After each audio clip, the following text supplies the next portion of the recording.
Ketika sakaratul maut datang, itu bukan sekadar perpisahan antara tubuh dan jiwa, tetapi sebuah perjalanan mengerikan yang menyiksa raga dan batin secara bersamaan. Bayangkan seseorang terbaring lemah, seluruh tubuhnya terasa remuk bagai dihantam palu besar, namun tak ada yang bisa dilakukan selain menunggu, merasakan setiap detik penderitaan. Rasa sakit itu menusuk seperti duri tajam, mulai dari ujung rambut hingga ke ujung kaki, merayap masuk ke setiap nadi. Setiap urat syaraf seakan digerakkan paksa, diregangkan sampai batasnya, membuatnya terasa seperti terputus secara perlahan. Ketika nyawa mulai terlepas dari tubuh, bukan hanya sekadar tercabut begitu saja, tetapi seolah ada tangan tak terlihat yang merobek-robek setiap jaringan otot, menyusup dalam setiap sendi, menyedot tenaga dari dalam tulang. Persendian terasa lepas satu persatu, seakan tubuh dicabik-cabik. Tangan gemetar, kaki menegang. Setiap helai rambut yang tumbuh dari kulit kepala seolah-olah sedang dicabut paksa, namun rasa sakit itu tidak berhenti hanya di situ. Ia menyebar ke seluruh tubuh seperti api yang membakar tanpa ampun. Lidah menjadi kaku seakan tersangkut dalam kerongkongan, tak bisa lagi mengeluarkan kata. Mulut terbuka lebar, tetapi hanya suara ngorok yang keluar. Suara yang seolah menggambarkan betapa tercekiknya jiwa yang berusaha keluar dari tubuh yang sekarat. Nafas tersendat-sendat dan dada terasa seperti dihimpit batu raksasa. Udara yang masuk hanya cukup untuk membuat dada berderak kesakitan, tetapi tidak pernah terasa cukup untuk hidup. Bola mata mulai membelalak, menatap kosong ke depan, seolah melihat sesuatu yang tidak bisa dilihat oleh orang di sekelilingnya. Bibir mulai mengkerut, ditarik ke belakang seolah ditarik oleh kekuatan tak kasat mata, meninggalkan kesan mengerikan di wajah yang pucat. Kulit tubuh perlahan berubah warna menjadi abu-abu kusam seperti tanah liat yang keras dan kering. Tidak ada lagi kehidupan di dalamnya, hanya bayangan kematian yang merayap. Kaki dan tangan mulai mengejang tak teratur.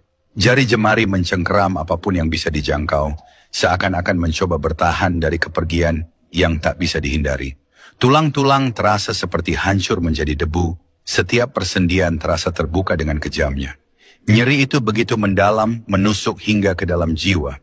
Seiring waktu, tubuh kehilangan tenaga dan lambat laun menjadi dingin, menggigil dalam ketidakberdayaan. Di saat puncak penderitaan ini, akal pun akhirnya lumpuh, tak bisa lagi berpikir jernih, hanya terperangkap dalam derita yang terus menggerogoti tubuh. Pikiran hanya bisa menyaksikan diri sendiri, terombang-ambing dalam rasa sakit yang tak ada habisnya. Itulah sakaratul maut. Peristiwa di mana seluruh tubuh dan jiwa mengalami penderitaan tak terbayangkan, yang membuat siapa saja yang menyaksikan ngeri dan merenung bahwa inilah titik akhir dari kehidupan dunia. Sebelum kita masuk ke pembahasan utama, kami mohon agar Anda menonton video ini hingga akhir, supaya tidak terjadi kesalahpahaman. Bismillah, mari kita mulai pembahasannya. Assalamualaikum warahmatullahi wabarakatuh, sahabat umat muslim. Nabi Idris alaihissalam dianugerahi berbagai mukjizat oleh Allah subhanahu wa ta'ala. Salah satunya adalah kemampuan untuk bersahabat dengan malaikat maut. Hubungan yang terjalin antara mereka bukan hanya sebatas pertemuan antara Nabi dan malaikat, tetapi layaknya dua sahabat yang sering bertukar pikiran. Malaikat maut sering mengunjungi rumah Nabi Idris alaihissalam, menghabiskan waktu bersama dalam obrolan penuh hikmah. Namun di balik keakraban itu, Nabi Idris alaihissalam menyimpan rasa penasaran yang mendalam. Ia ingin tahu seperti apa rasanya sakaratul maut, momen ketika ruh ditarik dari tubuh. Penasaran yang tak terbendung ini akhirnya membuat Nabi Idris alaihissalam memohon kepada malaikat maut, "Bisakah engkau mencabut nyawaku, lalu mengembalikannya lagi?" Sebuah permintaan yang tak lazim dan menantang kuasa ilahi. Malaikat maut terdiam sejenak, merenungkan permintaan Nabi Idris alaihissalam. "Aku tidak dapat melakukannya tanpa izin Allah," jawabnya penuh kehati-hatian. Dalam diam, ia menghubungkan diri dengan Sang Pencipta, memohon petunjuk. Setelah beberapa saat, datanglah perintah dari Allah Subhanahu wa Ta'ala yang mengizinkan permintaan Nabi Idris alaihissalam. Setelah izin turun dari Allah, malaikat maut memulai tugasnya. "Bersiaplah, wahai Nabi Allah," ucapnya dengan lembut, namun di balik suara itu ada beban tugas yang mengerikan. Ia mendekati Nabi Idris alaihissalam. dan dengan hati-hati mulai mencabut ruhnya. Momen itu datang dengan perlahan, tetapi terasa sangat menyakitkan. Ruh Nabi Idris alaihissalam bagaikan akar pohon yang sudah lama tertanam dalam tanah, ditarik keluar dengan susah payah. Rasa sakit mulai dari ujung kaki hingga kepala, merambat perlahan seperti ribuan jarum yang menusuk-nusuk setiap saraf. Aku tidak bisa bergerak, tidak bisa bernapas. Desah Nabi Idris alaihissalam dalam hati, matanya terbuka lebar, penuh ketakutan. Tubuhnya mengejang, bibirnya pucat, dan keringat dingin membasahi keningnya. Rasa sakit itu tak tertandingi. Jika luka bakar menghanguskan kulit, rasa sakaratul maut ini membakar jauh lebih dalam, menghujam hingga ke inti jiwa. Seakan seluruh tubuhnya sedang ditarik-tarik dari dalam. Setiap urat, setiap daging, setiap tulang merasakan penderitaan yang tiada tara. Tidak ada tempat untuk berlari, tidak ada cara untuk menghindar. Segala daya telah lenyap, hanya sisa-sisa tenaga yang tak mampu lagi melawan. Suara napas Nabi Idris alaihissalam terdengar berat, penuh dengan penderitaan yang tak terucapkan. Bola matanya membelalak, seakan melihat sesuatu yang tak terlihat oleh mata manusia biasa. Perlahan-lahan, ia mulai merasakan tubuhnya meninggalkan kehidupan, sebuah transisi yang begitu menakutkan, hingga lidahnya keluh dan tak mampu mengeluarkan kata-kata lagi. Setelah nyawanya berhasil dicabut, Nabi Idris alaihissalam pun jatuh terkulai.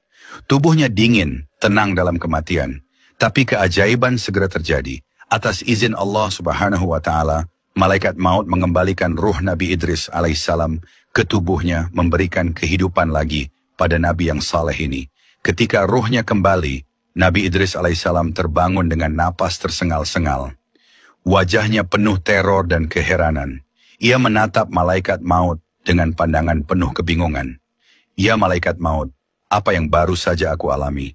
Tanyanya dengan suara yang lemah, hampir tak terdengar. Malaikat maut tersenyum simpul.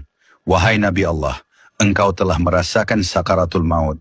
Tetapi ketahuilah, nyawamu adalah yang paling lembut dan paling mudah aku cabut di antara semua makhluk yang pernah kucabut nyawanya." Mendengar itu, Nabi Idris alaihissalam tercengang.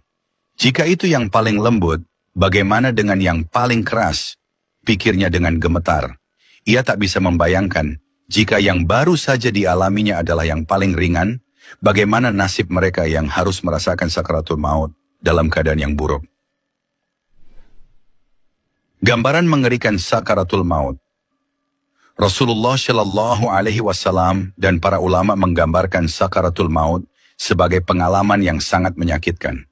Imam Al-Ghazali melukiskannya sebagai rasa sakit yang menghancurkan jiwa, menembus setiap bagian tubuh tanpa terkecuali. Jika tertusuk duri atau tersayat pisau hanya terasa di satu bagian tubuh, sakaratul maut menyebar ke seluruh tubuh, setiap sel, setiap saraf merasakan penderitaan yang luar biasa.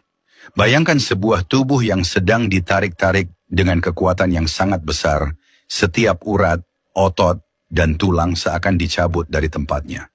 Daging seakan terkoyak tanpa ada satu bagian pun yang luput dari rasa sakit.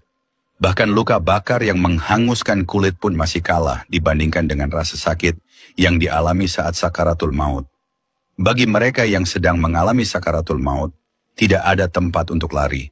Kekuatan tubuh menghilang, lidah menjadi keluh, dan mata terbelalak tanpa daya. Tubuh mulai berubah, kulitnya menghitam dan mengering seperti tanah liat, asal mula penciptaannya. Setiap pembuluh darah seakan pecah, sementara bola mata membesar, melihat kematian yang mendekat tanpa bisa dihindari. Bibir tertarik ke belakang, lidah mengerut, kaki mengejang, dan jemari mencengkeram apapun yang bisa diraih. Momen sakaratul maut bukan hanya fisik, tapi juga spiritual. Ini adalah detik-detik perpisahan ruh dengan tubuh. Transisi dari dunia fana menuju alam akhirat. Setiap orang akan melewatinya, dan bagi mereka yang berbuat baik, mungkin akan merasakannya lebih ringan. Namun, bagi yang ingkar, rasa sakit yang menghujam ini akan menjadi permulaan dari penderitaan yang lebih mengerikan di alam barzakh. Pengalaman Nabi Idris menjadi pelajaran penting bagi umat manusia. Sakaratul maut adalah kenyataan yang harus dihadapi oleh setiap jiwa. Penderitaan ini hanya sebagian kecil dari apa yang akan dirasakan di akhirat, di mana keadilan Allah Subhanahu wa Ta'ala akan ditegakkan. Anjuran bersyahadat jelang ajal menjemput. Dalam Islam, momen sakaratul maut merupakan saat-saat yang sangat penting dan menentukan bagi setiap muslim. Oleh karena itu, kita dianjurkan untuk mengucapkan kalimat syahadat atau kalimat tauhid, La ilaha illallah, pada saat-saat tersebut. Bahkan, Rasulullah Shallallahu Alaihi Wasallam menekankan pentingnya bagi orang-orang yang berada di sekitar seseorang yang sedang menghadapi sakaratul maut, untuk membimbingnya agar dapat melafalkan kalimat tersebut. Ketika seseorang berada di ambang kematian, dunia terasa semakin menjauh dan keabadian semakin dekat. Pada saat itulah, detik-detik terakhir kehidupan, kalimat yang paling penting keluar dari bibirnya. La ilaha illallah Muhammadur Rasulullah. Kalimat syahadat ini bagaikan kunci akhir yang membuka gerbang surga. Namun, bagaimana keutamaannya dan mengapa momen itu begitu menentukan bagi kehidupan abadi? Kesatu, menghapus dosa seumur hidup. Dalam Islam, Allah Subhanahu wa Ta'ala memberikan jaminan pengampunan bagi hamba-hambanya yang bertobat dengan ikhlas sebelum ajal menjemput. Allah berfirman dalam Al-Quran, katakanlah, wahai hamba-hambaku yang melampaui batas terhadap diri mereka sendiri, janganlah kamu berputus asa dari rahmat Allah. Sesungguhnya Allah mengampuni dosa-dosa semuanya. Sungguh dialah yang maha pengampun, maha penyayang. Al-Quran Surah Az-Zumar ayat 53. Hadits Rasulullah Shallallahu Alaihi Wasallam juga memperkuat hal ini. Nabi bersabda, barang siapa yang mengucapkan La ilaha illallah dengan penuh keikhlasan dari hatinya, maka dia akan masuk surga. Hadits riwayat Ahmad. Seorang lelaki yang lalai dalam hidupnya namun pada detik-detik akhir mampu mengucapkan syahadat dengan tulus akan mendapatkan rahmat Allah. Seolah-olah dosa-dosanya yang menumpuk seumur hidup terhapus, layaknya debu yang ditiup oleh angin, asalkan ia benar-benar bertaubat dan kembali kepada Allah di penghujung hidupnya. Kedua, pertanda husnul khatimah, akhir yang didambakan setiap muslim. Salah satu tanda kematian yang baik atau husnul khatimah adalah mampu mengucapkan syahadat sebelum meninggal. Nabi Muhammad Shallallahu Alaihi Wasallam bersabda, barang siapa yang akhir ucapannya adalah La ilaha illallah, maka dia akan masuk surga. Hadits riwayat Abu Dawud. Kisah seorang wanita yang salehah dan mampu mengucapkan syahadat di akhir hayatnya mencerminkan tanda-tanda husnul khatimah. Ini adalah dambaan setiap muslim, di mana meninggal dalam keadaan iman yang kuat, seakan pintu surga terbuka lebar untuk mereka yang mengakhiri hidupnya dengan tauhid. Senyum di wajah orang yang wafat setelah mengucapkan syahadat menjadi pertanda bahwa ia telah pergi dengan hati yang berserah diri kepada Allah.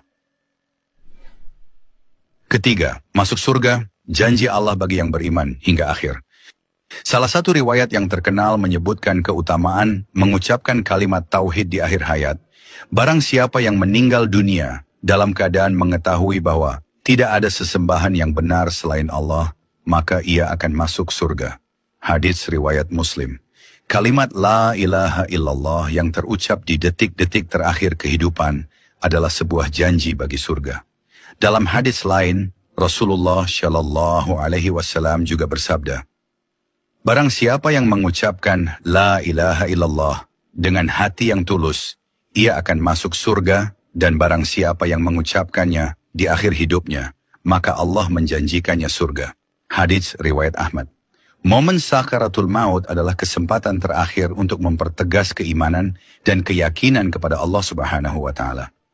Kalimat syahadat yang terucap pada saat itu menjadi tiket menuju kebahagiaan abadi, sebagaimana janji Allah dan Rasul-Nya. Seperti pelancong yang akhirnya pulang setelah perjalanan panjang, surga adalah tempat peristirahatan terakhir bagi mereka yang meninggalkan dunia dengan iman yang kokoh. Semoga kita semua diberikan kemudahan untuk mengucapkan syahadat di akhir hayat dan dikumpulkan bersama orang-orang yang beriman di surganya. Akhir kata, wassalamualaikum warahmatullahi wabarakatuh.